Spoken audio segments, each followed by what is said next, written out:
You know that feeling when you're working on something and it's like 90% right, but that last 10% is just off?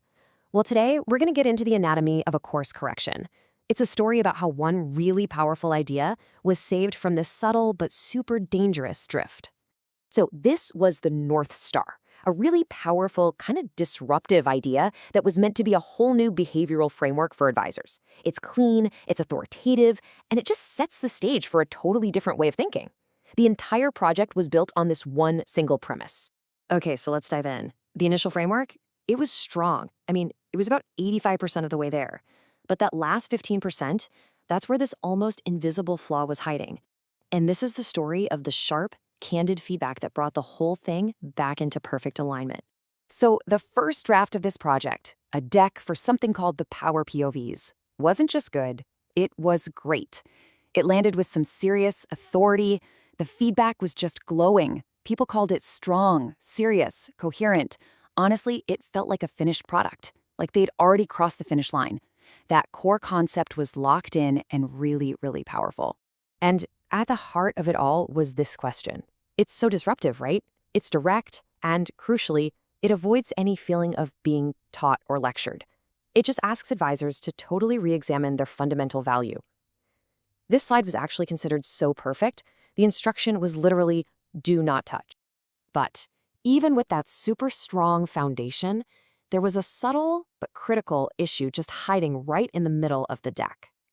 Some really sharp feedback revealed that the framework was accidentally leaning way too instructional. It was starting to drift away from its philosophical center.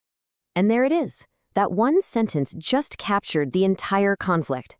See, the project was meant to be a diagnostic tool, like a mirror showing you where you are right now. But it was starting to feel more like a roadmap, showing you how to get somewhere else. So what's the real difference between those two ideas? Well, this slide just lays out the two competing philosophies perfectly. Over on the left, you've got instructional progression. Think of it like a ladder. You put in effort, you get to a new level, and you get a reward. Simple. But the whole framework was supposed to be about the idea on the right, present state diagnosis. Your current behavior creates a certain perception, which has a direct consequence. It's all about what is, not what you should do next.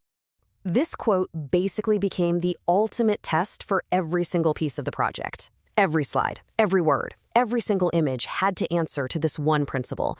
Was it revealing a current position, or was it teaching someone a way to level up? Okay, but this is where that drift became truly dangerous. In the next draft, a really polished, professional infographic was created to visualize the 5 POVs. You know, a pretty common step, right? You turn a concept into something that looks good.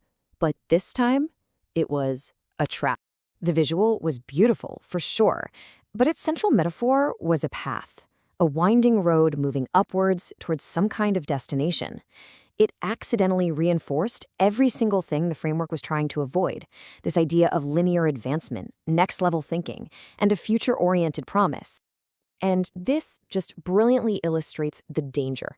The visual wasn't just a little off-center anymore, it was actively fighting the core philosophy. It was a beautiful illustration of the exact wrong idea. It was turning a mirror into a ladder. So the solution here wasn't creative, it was conceptual. They didn't need a better designer, they needed a better metaphor. The entire system had to be recalibrated around this one fundamental idea. This framework is a mirror, not a ladder. So the correction was to completely replace the guiding visual idea. Instead of a journey, think of a snapshot. Instead of a path, think of a map. And instead of a ladder you climb, think of a terrain with different coexisting zones. An advisor could be in one zone with a client and then, fall back to another one under stress. They aren't steps, they're states of being. This became the restated center, the new axis for every single decision moving forward. And it's such a powerful clarification. The tool wasn't there to help you climb. It was there to help you see. It had to be a purely diagnostic mirror, reflecting the reality of an advisor's behavior. This really intense philosophical debate and correction, it didn't just save the project, it actually forged a simple but incredibly powerful tool for checking alignment in any communication for any project, really. And this is the ultimate test they developed. When you're looking at any piece of content, a visual, a line of copy, whatever, just ask this question. If the answer is who they could become, then it's off-center. Because for a philosophy that's built on owning the present, aspiration is just a distraction. And that's really the big lesson here. It's not enough to have a strong idea. Every single word, every visual element must serve that central idea, not unintentionally corrupt it. Your method of communication has to be a perfect reflection of what you actually believe.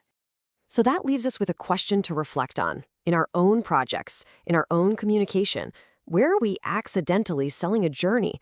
Where have we built these hidden ladders that promise progression when what people might really need is just a mirror to see where they are right now?